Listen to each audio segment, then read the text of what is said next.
fiscally responsible, financial geniuses, monetary magicians. These are things people say about drivers who switch their car insurance to Progressive and save hundreds. Because Progressive offers discounts for paying in full, owning a home, and more. Plus, you can count on their great customer service to help when you need it, so your dollar goes a long way. Visit Progressive.com to see if you could save on car insurance. Progressive Casualty Insurance Company and Affiliates. Potential savings will vary. Not available in all states or situations.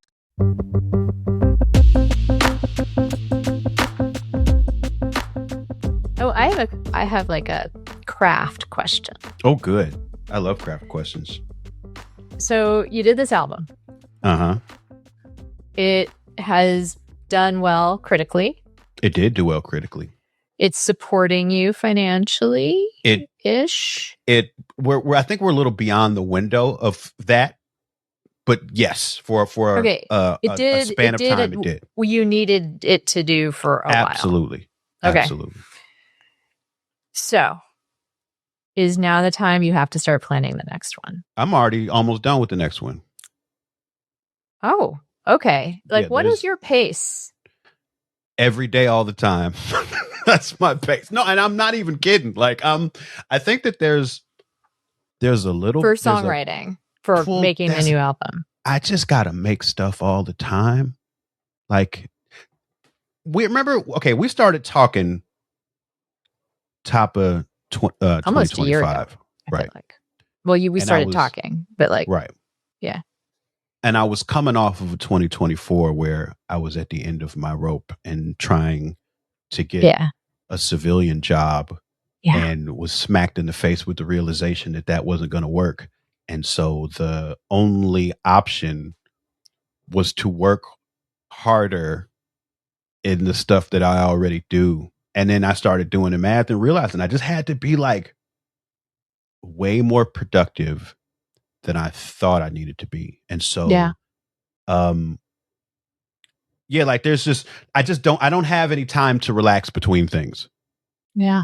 I had to start making music. Like while I was on tour for the album, I had to start making songs for the new one.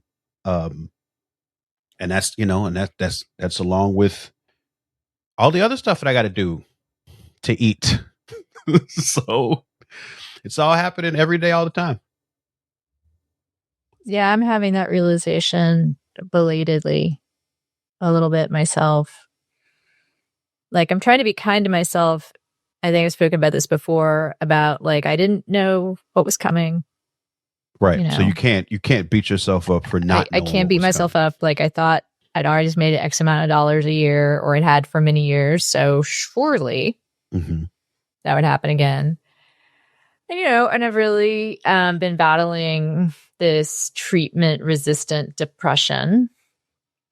And so, I think for a while, like in fact, in 2024, I made a decision that I was just going to like do that that was going to be my job. And I'm glad I did that. What was going to be your job? Like trying to get better. Got you. And some things worked and some things didn't. And then this past year, I feel like in some ways, I started to have a glimpse of what my productivity, I don't even like that word, but a glimpse of what my creative output could look like if I remain stable, if I'm able to like not spin out as often as I sometimes have in the past. And really center my recovery, another thing, which I always do, but maybe, I don't know, recovery is like a bullseye. The center is like the act for me, like the actual practice of recovery, like going to meetings, prayer, meditation, service work, etc. And I have found that for me, like I can keep that bullseye small and not really do as much of it, or I can grow that bullseye really big. But then there's always some things will maybe get crowded out a little bit. Does that make sense? Like, yeah. But I would be curious which things, like when you increase the size of that work, what specific behaviors you increase? Like, what do you do more of when you're making a bullseye bigger? It's a good question. I mean, part of it is just the meetings and working with the sponsor and meeting with other people, meeting with people one-on-one. And then the thing that's been elusive for me has been the work that's not work. This could get real spiritual real fast, but like the letting go of control over the outcome of things. Mm-hmm. The being able to focus on what I can do and not what I can't do. The emotional sobriety piece of letting either my bank account or other people's opinions or the world or how someone else feels or whether or not I'm getting the help that I think I deserve determine my feelings. Mm. And that's been a real learning process and practice. I think especially because like during this whole thing, I mean, we can get back to like what our show is actually about, because I suspect my entire 5-year mental health, I hate the word journey, but journey, you know, since my divorce was kicked off by, you know, an event where I felt like a level of abandonment that I hadn't felt since I was a child. Like a really traumatic divorce, so much more than my first marriage. My first marriage was kind of like, this isn't working. You know, my second one got blown up, like secrets and lies and oh gosh, like great traumatic revelations. Yeah. That I had I was in denial about. Okay. Totally blind. Like completely just double life kind of stuff, you know. And then I got my book contract to write about my relationship with my mother, and that maybe wasn't actually good timing. Sounds like a lot at once. Wasn't? You know, like I went into that book contract and I was like, number one, I was like, I know this is going to sell, to be honest. I was like, this is a good memoir, you know? Because like, the one-liner is basically that like my mom, you know, taught me how to drink. You know, I drank with my mom and then she was just super unstable and I moved out and she never forgave me. How long you been sober again? It'll be 15 years in a month. What do you, and I'm not trying to derail you, but I'm so interested in, you describe a very traumatic divorce.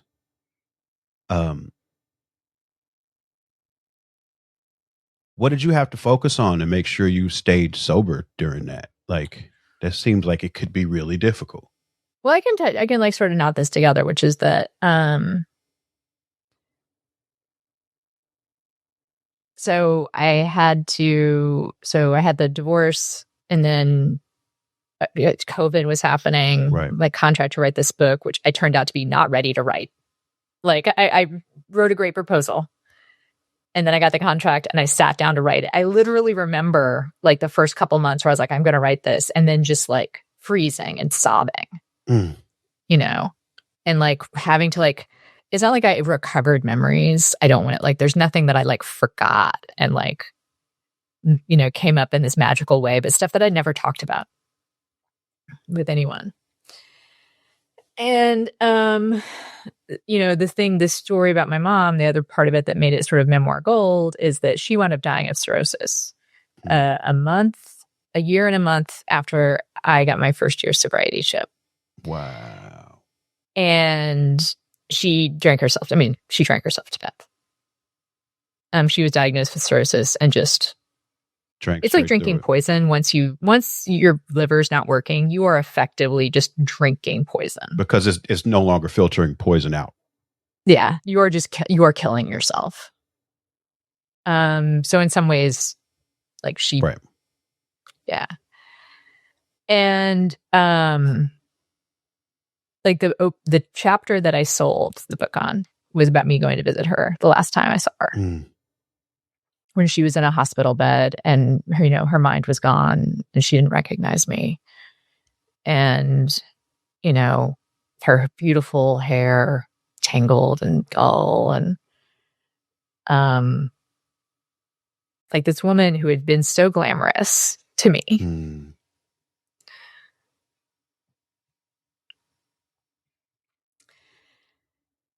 But it's an important point because I saw what it's like to die of this disease. Oh, you saw it. Gosh, you saw it in the person who taught you. And we look so much alike. It's actually kind of scary. Like, we got the whole "Are you sisters" thing. Wow. And so she had blonde hair and not red hair, but you know, the high cheekbones, the like kind of like we have a little ball on the end of our nose, like blue eyes, whole thing. So in some ways, for better or worse, and there are good things and bad things about it, it's the idea of dying such a humiliating and ugly death. Like, such a pathetic death. Like, keeps me, because I know I'll die. So that's something some people don't believe. I came so close to dying. You know, I almost drank myself to death personally. Like, because I was mixing drugs and alcohol. And like, don't do that, kids. Don't do that. Don't do it. Kids or especially adults. Benzos and alcohol. Like, that's a recipe for that is something bad. Something bad is going to happen. And I had bad things happen twice. I was lucky. I'm lucky. And so it is always really clear. Like, I mean, but it's funny. It's not the dying that always bothered me. It's the dying like that. And I've come to realize, I've come to realize like that's worked for me, but maybe Anna, you need a little bit of a better free. You could use a more solid reason not to. I could use it's better to run towards something than away from something. True. And I feel like this year for me is going to be about trying to find things to run towards. And this is what resonated with me from what you just said, or what you were talking about. You were like, I just have to do this. I think for me, a lot of my career and work and creative output has been about running away from scarcity. Like, I have to do this so I will be able to pay the rent. Right. I am terrified of running out of money, so I got to produce. And that is, that's not going to go. Let's be real. Right, like, that's the theme of every conversation we have on here. So yeah, like that's part of the. It's a real thing. Yeah. But I think that for a long time has, like, when I was doing well with when I was married to money, I was less motivated to work. Like, there was such safety in not having to worry about money. Like, I told myself I was being able to pick and choose. That I think what might have happened is the muscle of I want to write atrophied a little bit. Does that make sense? Yeah, I mean, it does. And I mean, I can't help but put myself in that. Of course. That mindset of, okay, if suddenly resources were abundant around me, would I work as hard? No, no, I would not. This episode is brought to you by Factor. Cold days, big goals, absolutely zero interest in cooking? Factor makes healthy eating easy with fully prepared meals designed by dietitians and crafted by chefs. No planning, no grocery math, no what did I buy this ingredient for? I love that Factor has quality, functional ingredients, including lean proteins, colorful veggies, whole food ingredients, and healthy fats. And there's so much variety. Over 100 rotating meals every week, including the new Muscle Pro meals, if you're doing strength stuff. And they support your diet, whether it's high protein meals, Mediterranean, whole ingredients, healthy fats, or more. Plus, there are no refined sugars or artificial sweeteners. I've looked for something like this for a long time, and Factor really is the best. It's good food that tastes great and is ready in about 2 minutes, always fresh, never frozen, no prep, and no stress. Head to factormeals.com/pastdue50off. That's 50 off. And use code PASTDUE50 off to get 50% off and free breakfast for a year. Eat like a pro this month with Factor. New subscribers only, varies by plan. One free breakfast item per box for 1 year while subscription is active.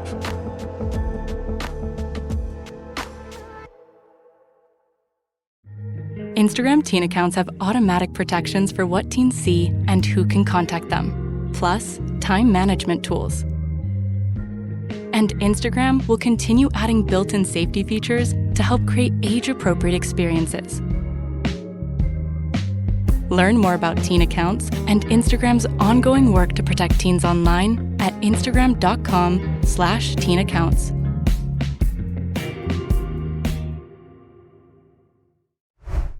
For me, it went from I don't have to work as hard to I can. Again, there's sort of good things and bad things about it, because I think for me it was a lot of scarcity tied up in childhood. I felt so safe. Right. In like, I don't have to worry about money. I can just like exist. You can just be. And then that rug got yanked out from underneath me. You know, in a way that was just, again, like triggered just everything. And so we talk about this on the show, and it's been really one of the reasons why I love doing this show is because most of the people we talk to are having to do work because they have to. Right. But so many, I just go back to Paul, like our very first guest, over and over and over, set the tone when he talked about, but he just loves what he does. I mean, but this is also what he would do. Regardless. Yeah, this is what's in him to do. This is his passion. And I think I lost touch with that. I got so focused on work as the way to avoid scarcity, or as a way to get praise, a way to like prove that my value to the world. I lost touch with like the little girl who wrote ghost stories because she just wanted to write ghost stories. When you felt those are the first things I remember writing, just so everybody knows. Like the first thing I ever remember writing is a ghost story called The Midnight Honker. It's about a car that pulled up in front of the house on the anniversary. With a ghost. The ghost was in the car. Because he died on the way to pick up his, one true love. And so how old were you? I was like in third grade. Wow. Midnight Honker. The Midnight Honker. Was anybody terrified by I thought it was.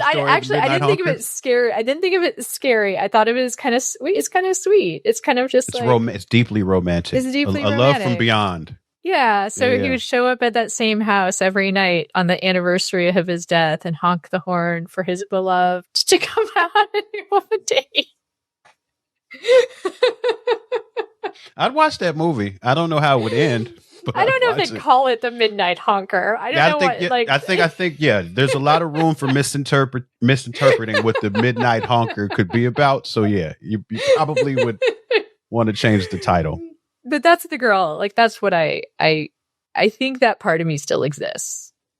Well, when you were comfortable, did you find that you had different interests that got near passion, or it was just that whole fire was just turning down? That fire, I think, got turned down. I was like, I don't want to get too much into therapy talk here, although this is also a therapy podcast. I mean, but, and we are who we are. Come on. Yeah. And I mean, I'm guessing there's some resonance here for you, so I would love to hear about that. But, for me, performance and approval and creative satisfaction have always been hard to untangle. Performance, approval, creative satisfaction. So tell me about the performance part of that triangle. What does that mean? I think that there, like sometimes performance, I think gets coded as like you're seeking approval, or that like it's somehow unhealthy to perform. So you mean you performing, performing, not the performance of the work. I mean, I guess I don't know quite the. Well, okay. So this is where I was trying to figure out what you meant, because part of my mind was like performance of the work, meaning like, did this do good? Did it get a lot of attention and clicks, and was it successful as a piece of work? I guess like the three things I'd be like is, so Midnight Honker is an example of actually a couple of things, I guess. Well, you know, maybe all creative work is these things and more, but I think of just the pure creative impulse to do something because you think it'll be cool, right? Like that's the creative impulse. Then there is, I think, a level of performance that I think is most obvious with acting or comedy or, you know, stage music, stage performance, but it has to do with that magic of connecting, right? Like that feeling of like, oh, somebody understood. I communicated a thing. It resonated with somebody. Right? Yeah. Like that is pure magic, right? Like that feels amazing. And I think that is the thing that maybe normies might have trouble kind of like, I mean, there's something in the human experience perhaps. But I think, go ahead. I think that's also part of what fuels the sort of place we're at as a society right now, where like everyone is a product on social media too. Like a lot of people who just make TikToks.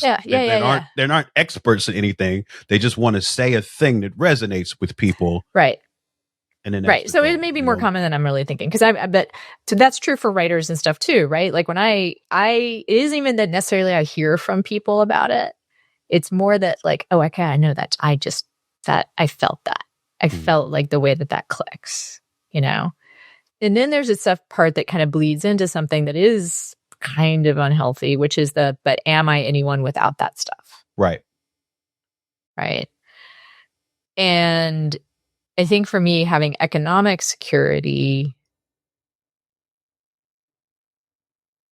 gave me this weird hope that I could be loved and appreciated without having to do those, without having to perform, do the work, get the praise from the work, to see who you are outside of that. Yeah. Yeah. And then it turned out like not so much. It's tough. I mean, so it's been just like a journey of like, and then I got thrown into like, so I have to do that stuff in order to survive. Cause I don't know, like the people who are like, get a job at Warby Parker or whatever, like, or the normie stuff, like the resumes and stuff you were talking about, like writing is the thing people will pay me for. Right. I have other skills, but it's hard to convince people to pay me for other stuff. Right. Especially at a rate commiserate with what you might be used to earning. Yeah. As a successful creative, you know? Yeah. So I'm curious for you, because we haven't talked about this part of stuff, but I know it exists. When you're talking about you just have to produce, like, what is that triangle like for you? The just got to do it, you know, because it's in your heart. The satisfaction of getting it out there in the world and having it resonate.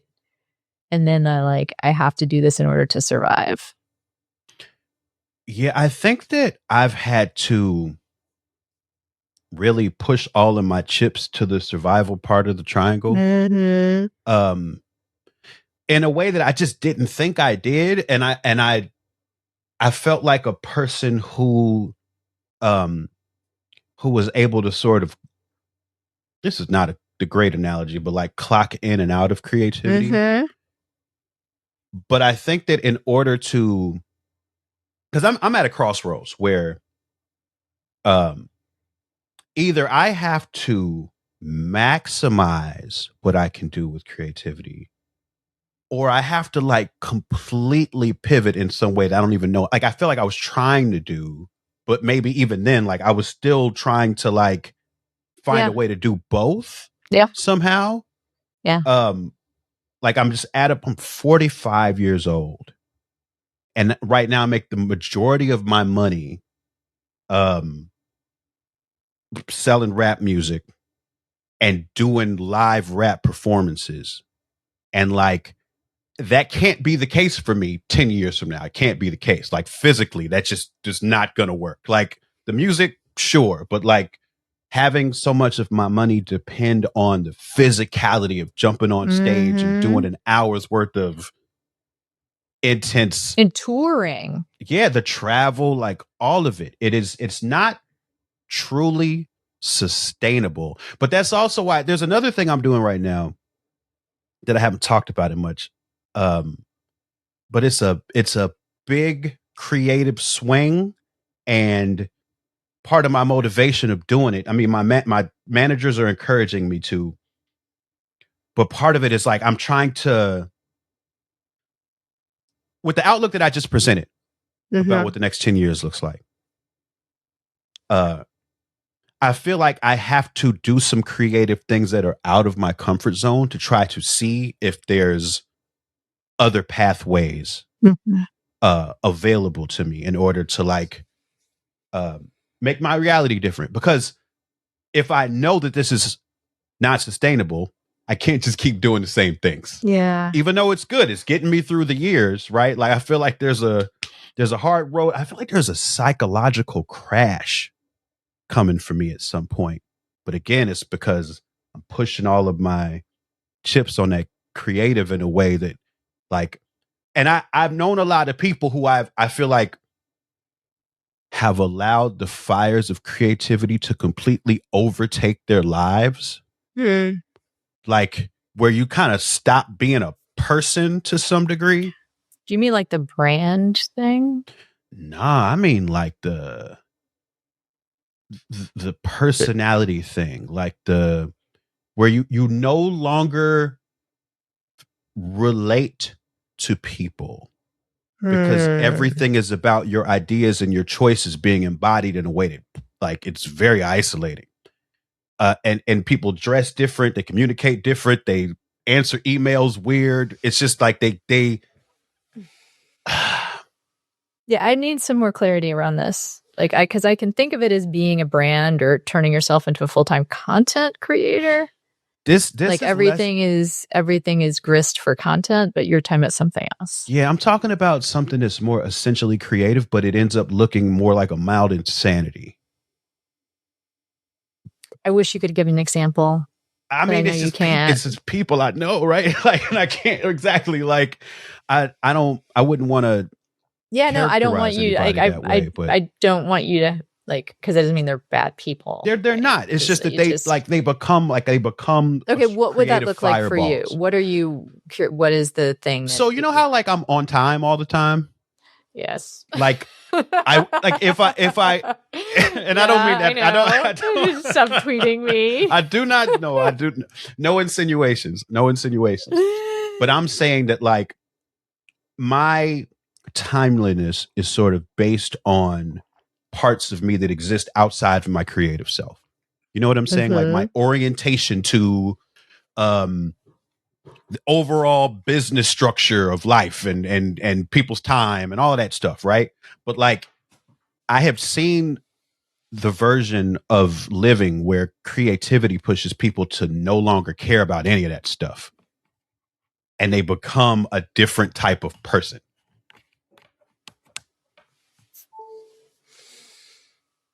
Okay. I'm still a little unclear, but I'm going to just,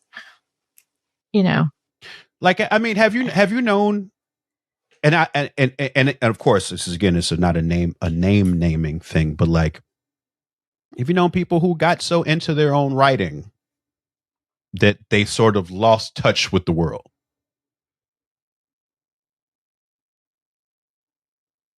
See, I feel like you're talking about this in a way that makes me think of it not as a disparaging thing. So I would say like there are people I know who got so into their writing that they're up their own ass, like not necessarily bad people, but like don't want to think about anything else and don't like just trying to think.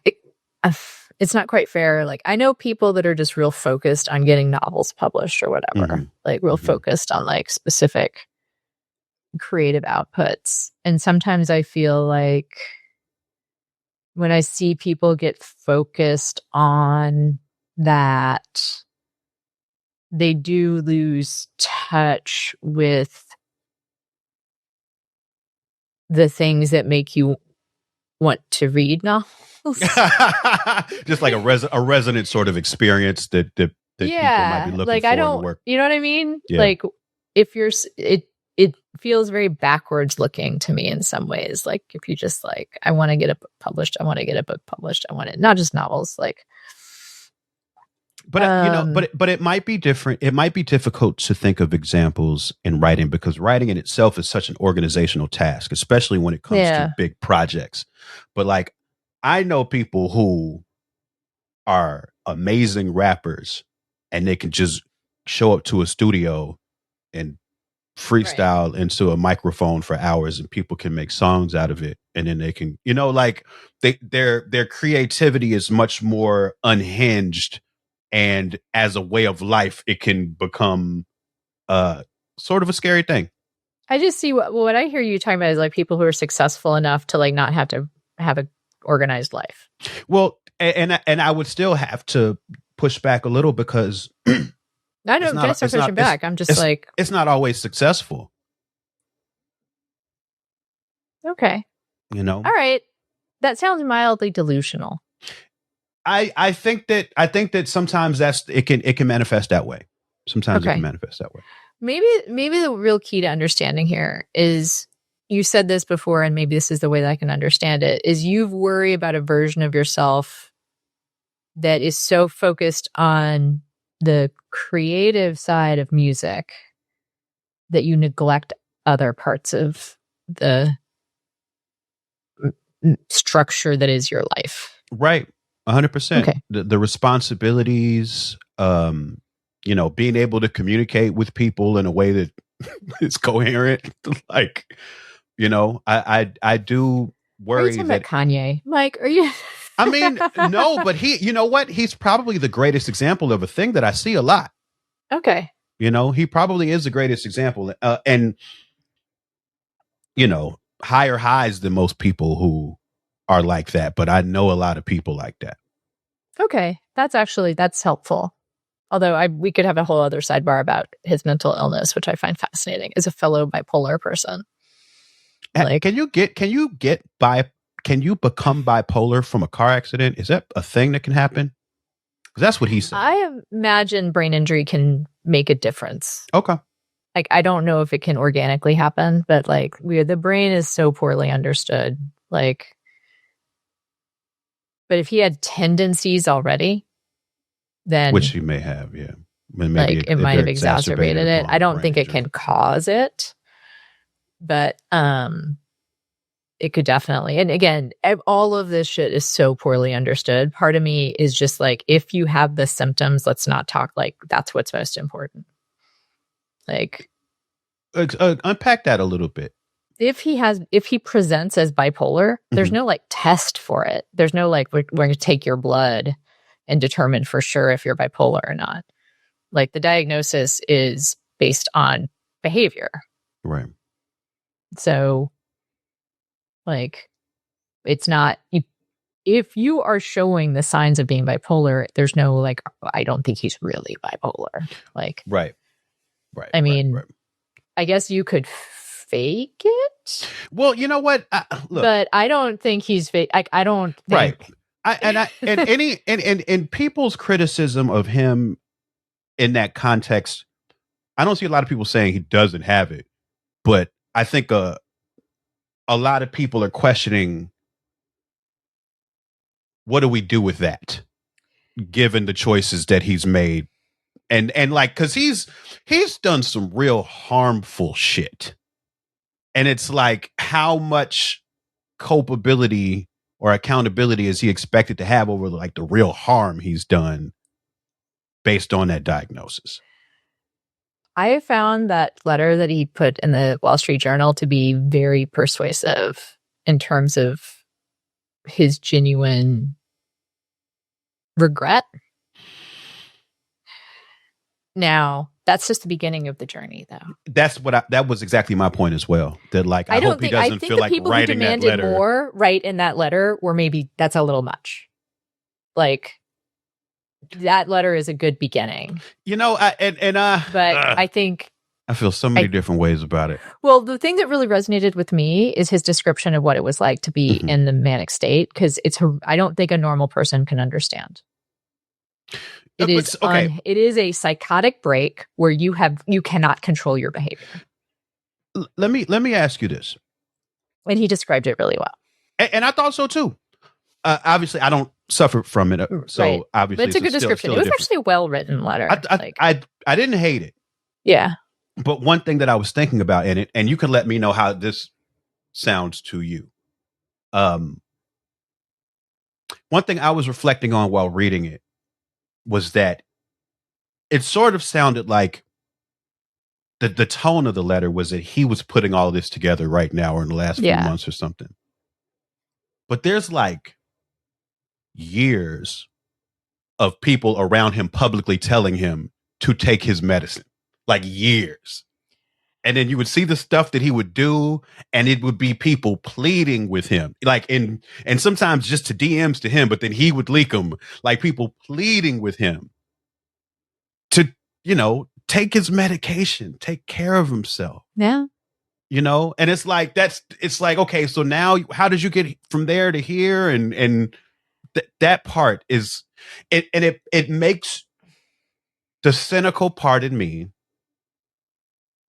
it makes me feel like he's wanting to be absolved of everything. I mean, there's a lot of different layers here, right? Like, I feel the way I feel about him. Will I buy another album from him in a long time now? That's fair, too. I feel like I have some, like, you got some empathy for him. Yeah, that's real. Position. And I also do. But, like, that doesn't mean, for one thing, like, a lot of in recovery, there's a difference between forgiveness and response. Like, you can forgive somebody and still feel like they need to take responsibility for something. And also true forgiveness really, like, there's a really, like, I don't forgive him. I don't.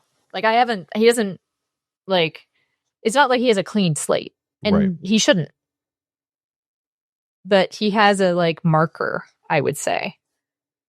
Like, he's basically said, here is my marker. Here is the thing that I'm setting out. This is a point at which I want to start to take responsibility. All right, we'll see. Exactly. And I do hope that it's genuine, and I hope that he's getting help, and I hope that he can really start to turn his life around, especially because he got kids. Like, that's the part that's always heartbreaking to me. Oh, and I was going to add, he had people telling him to take his meds, and he had people who were like, no, you don't. You don't need to. Yeah, he had some weird dentist selling him nitrous oxide all the time. Like, yeah. So, I mean, and the people for whom it is the most difficult to get sober or have a solid recovery journey, very wealthy, very talented, very smart, very good looking, like and he's got charismatic. Yeah. And also so incredibly talented, like generational in his talent, like hard to kind of, and then deeply, deeply ill. Mm-hmm. And it's not, you don't need to forgive him in order to be like, all right, well, let's see, I'll stop being mad for a little bit, I guess. You know what I mean? Like, and also like people who are Jewish, like I can't, inhabit like the level of harm that might have felt like. Right. I mean, we can stop talking about this, but like, I think let's start talking about the relationship between mental illness and creativity. I do think it's interesting. I don't think the work he produced at his most crazy is necessarily like my favorite stuff. Right. Like I'd be curious what you think, but I mean, I stopped listening to a lot of it. Yeah. Honestly. So, I mean, I only heard it, like, I never bought any of it, but I heard bits and pieces of it and never felt like, oh man, I gotta give this a chance. Yeah. So, yeah. Yeah. I wish we'd video this. Like, you just like your face, like the blankness of it was really impressive. Because I had so many thoughts, so many competing thoughts and feelings about him and where to situate his work and what it means to me, and and trying to. I've never had a case of trying to hold so much in my mind at one time for a person, to do and say so many vile things, but then also be an incredibly talented person. And I am a humanist at heart. I'm a black man from Chicago. Like there's a lot of reasons why I want him to be okay. Gosh, just some of that shit and the resonance of some of it. Yeah. Resonance of some of it in these days and times when things are so vile. And like, I feel like he was a way a lot of people ended up, walking the red pill path was through some of the shit he was saying because people looked up to him, and it's like, I don't even know with some of this, I don't even know how one begins to take accountability. I think if I had to guess about what's going on, it's like he's getting some good advice and then there are people giving him some really bad advice. And I think that what you saw in that Wall Street Journal letter was kind of like what happens when you have those two forces trying to like push and pull someone. Because I think there are people who just wanted him to make money. Right. And that's where there's a little tinge of like, this is an album coming out, I got to write a letter. Right. To the Wall Street Journal of all places. And the Wall Street, yeah, and that's a choice. It's a weird choice. And I should have mentioned that earlier. That is a weird choice. And then you have perhaps him working with someone who's a genuinely good therapist who's like, you need to take responsibility. And so what comes out is a real mixed message. Right. If it was like a sobriety journey, I think he would have more people telling him, you need to stop doing anything for a while. Like that would be my advice, like personally. Like if I was working with someone who, just as an example, because this happens, someone who said incredibly vile, racist shit and maybe committed crimes or whatever in a drunken or drug-fueled era in their lives, right?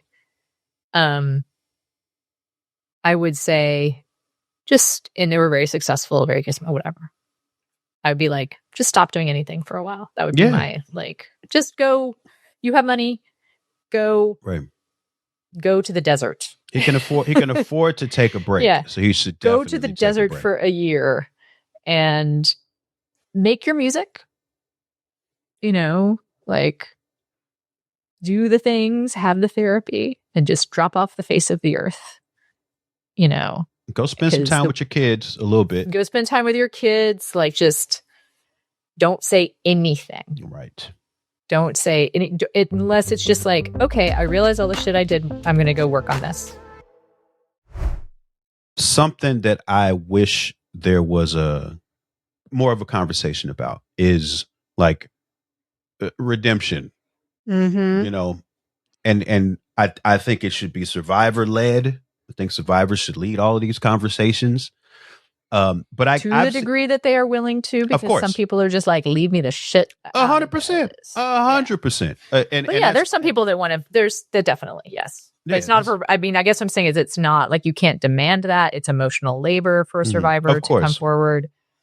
All that. But yes, of course. It's I know what you meant. It's not. And I completely agree with what you're saying too. Because nobody needs more work after already having survived whatever. I've seen instances where like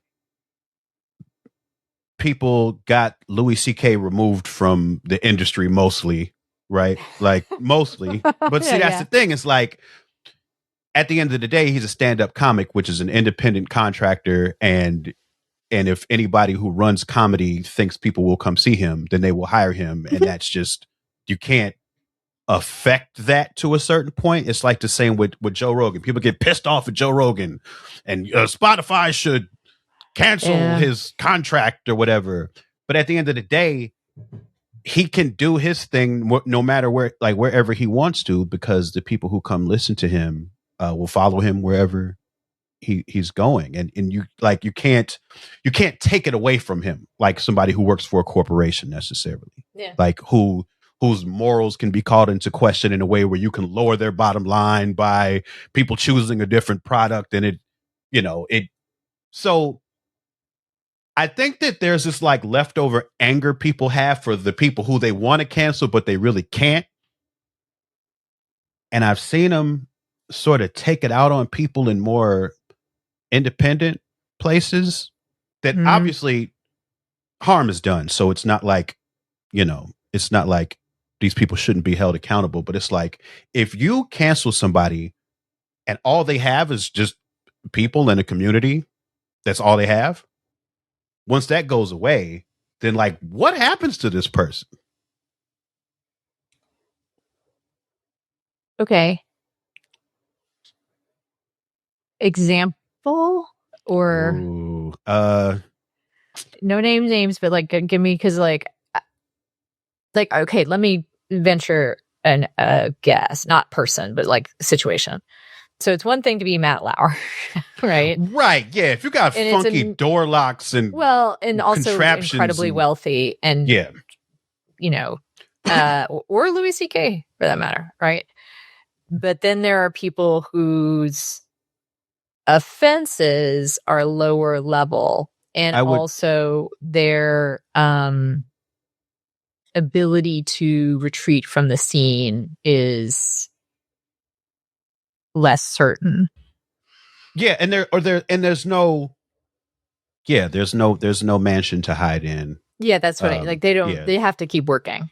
Right. And then, and you're right. Like when I say I feel like some of that reserved energy to cancel is taken to these other places, I do mean also it feels a little bit like an outsized reaction to the particular behaviors. Well, it's like if you can't take your revenge on whoever, then you're going to choose a smaller target where it feels more satisfying. Yeah, and it and I think it does the intended job of obliterating people.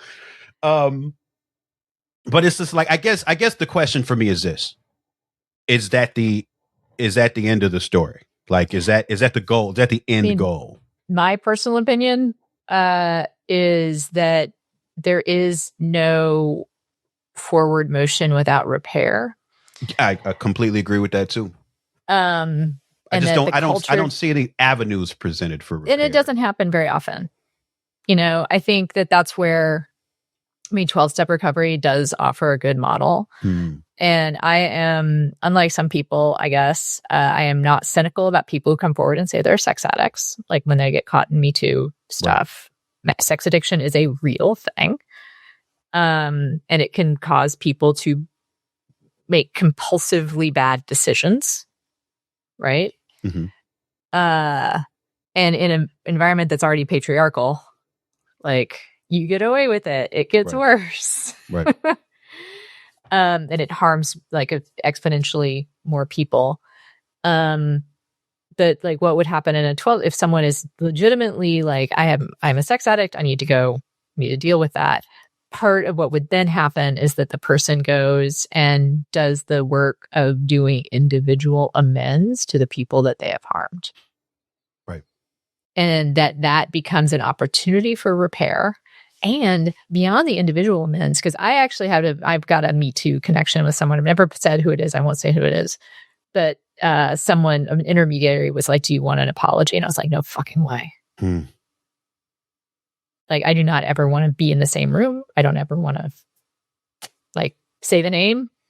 Like, but you know what? I've been watching this person, and what would possibly change my mind if I saw this person doing repair work and like speaking out. And you would feel like it was more genuine. Is that? I would feel I might be open to having an amend made to me. But I haven't seen this person be vocal as an advocate for other survivors. Like, that would be a good path, right? If someone was involved in a Me Too incident or had that reputation and then was like, there are some, I feel like there's like a couple of people out there that I can't name that have kind of like done a little bit of this. I'm actually thinking of a journalist that's not a very famous journalist, but I won't be sad, that I have seen, not coincidentally, I think he's sober now, although he hasn't talked about it much. But when he's talked to about some of this stuff in his past, he's made full, like, I was in the wrong. I took advantage of my power. Like, and it's more than just listen to, it's more than I have to go and listen stuff, which is not kind of the same. So you know what I mean? Like there's like a little bit of a difference there. But then on the same time, it's not on survivors to forgive, but I think that the repair work, I think the openness to seeing repair would be great, but there'd been so little, like the people who have perpetrated the harm, they've not created a space in our culture where we can even think about that. It's going to have to start with the people that did the harm. Well, I don't know. Like, I don't know if this is making sense. It does make sense. And I think that a lot of what you're saying about the sort of pathways provided by 12-step work is like a good roadmap. Cause I guess in my mind, like, because I'm not familiar with that structure, I just look around and don't see any roadmaps, Yeah. But they're not very many. but I think, you 12-step stuff. I think even you saying that there's journalists out there who have, been perpetrators of harm, have taken accountability and, have the, courage or conviction or whatever it is to keep engaging in the topic. I don't know, like that stuff I haven't seen either. And I'm happy to hear that, honestly, like that it doesn't have to be,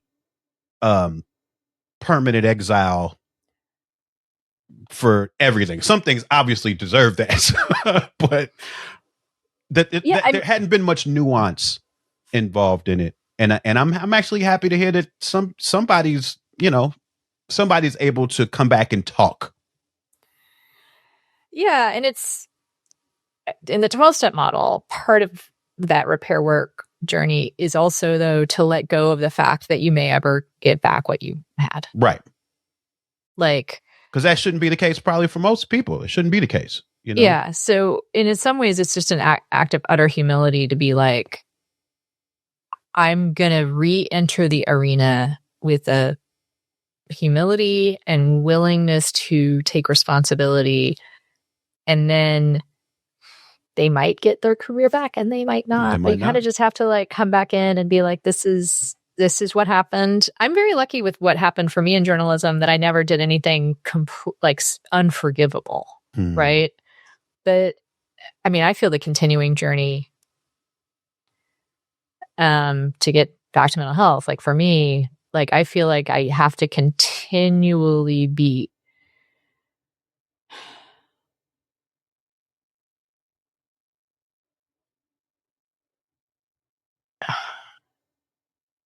humble about how all I can do is continue. Oh, wow, we're full circle. All I can do is continue to put my work out.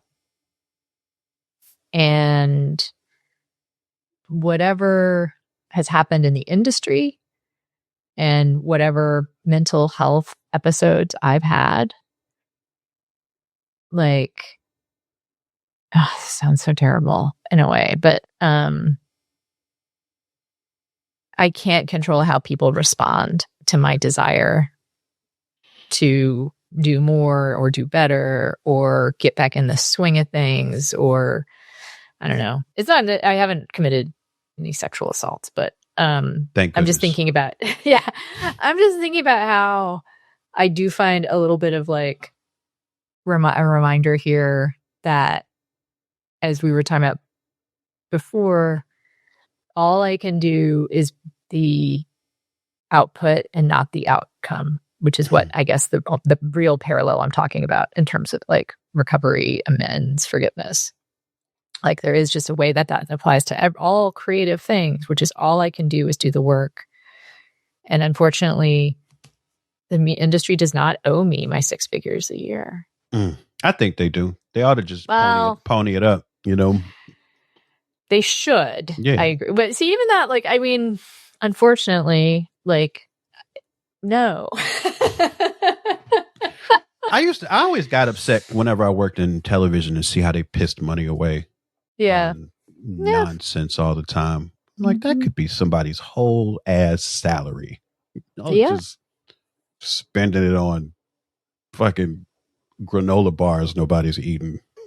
Like, I think about how much I pissed away a lot of money myself. But yeah, I was looking at that chart of like how much the billionaires spend on charity. You saw this? I have not. Oh God, it's a humiliating chart. So this chart was going around Blue Sky yesterday. Elon Musk net worth, 780 billion, estimated lifetime giving, 0.5 billion. Larry Page, 270 billion, estimated lifetime giving, 0.1 billion. Oh, wow. Yeah. The only person that is like giving a significant amount is Warren Buffett, is worth 146 billion and has given away 68 billion. Wow. That's almost half. Yeah. You know who's not on here is Mackenzie Scott. Bezos's ex-wife, who's like just tossing money at people, which is amazing. Do you know that the thing about her that's remarkable is no strings attached. People just get a call. Wow. Like there's a bunch of HBCUs that just got calls one morning saying Mackenzie Scott is giving you like $100 million. Jesus Christmas. We got to get our name up, man. We got to get a Mackenzie Scott Christmas bonus. And that's actually how a lot of people who are knowledgeable about charitable giving say is best to do this, especially when you're giving to long established institutions. Like they know what they need. Like funding a chair in a department that they're already well funded in isn't going to be good. Anyway, so looking at this chart, I did think about what these people have the pocket change that they have, like if I could, like, yeah, someone's whole salary, like they could, any one of those people could start a newspaper, right, and fund it for like 50 years, let alone shut one down for no reason. Yeah. Well, should we do our plugs? I think that's exactly what we should do. Okay. Why don't you go first? So I'm about to go on tour. I'll have a few shows left with clipping by the time people hear this. And then in May, I'm going to have some shows on the East Coast and then in Europe and the UK. And in the meantime, I am streaming on Twitch 3 times a week, doing the morning show over there. And I got a real active YouTube channel where I talk about the rap discourse all the time. So if you're interested in supporting me, you got those things. And also my Patreon, patreon.com/openmikeagle. I do things besides write, and people pay me for them. I am excited about my Patreon, which is small but growing, where you can join me for a writing group every weekday morning. We just started Saturdays as well for the low price of $10 a month. And I also offer editing services for $150 a month. You get an hour of time from me and feedback on a chapter or essay with written feedback that you can take and do with what you will. And I also have a YouTube channel that is monetized, but I haven't contributed to regularly. My last video didn't do well, and I'm still like in my Tinder phase. Congratulations on being monetized. So not everybody even reaches that landmark. Thank you. I had 2 kind of virally ones, so that was helpful. I'm working on an essay. I'm working on an essay for it that 2 things. One is I had that early success, and so now I'm in my head and I'm having trouble being natural on camera. And then 2, I almost went to a video about this, which is the tax, the feminine tax, the female women tax. Like I can't just sit down and do a video. Like I do my hair, I do my makeup, gotta make the lighting okay. Like our friend Jamel Bowie, one thing I think about him a lot is that he can just like turn on a camera. Like, and you, damn it, like it's true. I do. There is an advantage there. I can't deny it. Just turn on the camera, and people are like, they look fine. I just got to wipe the crust out my eye. Let's just look. They look fine. I was thinking about doing a video where I like don't do my hair and don't do my makeup, and like just do it about the amount of time and energy. I think that'd be amazing. It's a little like risky. Of course. You know, I mean, you would be exposed to whatever anyone might say about that, which could fucking suck. But I think it's a very interesting thing to discuss. Or at least like start a video like that, maybe, or I don't know. Anyway, so YouTube channel. I am a contributing editor at the New Republic, where I write a few times a month. Let's see what else. I have on my website, you can find out the other stuff I do. I have another podcast called Space the Nation, where we talk about politics and science fiction. And just we're starting Talking Animal Month. Interesting. And so we just did Guardians of the Galaxy, which, damn, that's a good movie. Volume 1. Man, that is a good movie. And I just watched Volume 2 last night. That is another good movie. James Gunn is really like good. And he has excellent taste in rap. Excellent taste in rap music. Excellent taste in rap music. Music in general. But also, I suppose, excellent taste in rap, since he did put was it he ranked your album or just said he liked it? I think both. I think he did both. Yeah, it was good. It's very helpful. The gun boost was very helpful. I take partial credit. I just kept tagging you whenever you posted the Superman song. I just kept reposting it and tagging him. Let's see. So I like to think his desk. that somehow that played a part. Like, yes. I appreciate your service.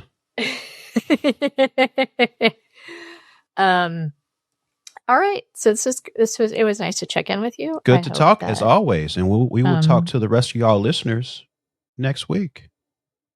Thanks for listening. Oh, like, subscribe, all that stuff. Patreon.com/pastdue. Please. Past Due is hosted by Anna Marie Cox and Open Mike Eagle. It's produced by Andrew Steven. You can find more at pastduepodcast.com. Help support the show by joining our Patreon at patreon.com/pastdue. You'll get bonus content, extended interviews, and more. As always, if you like what we're doing, another way to help is by subscribing, sharing the show, and leaving us a review. Thanks for listening.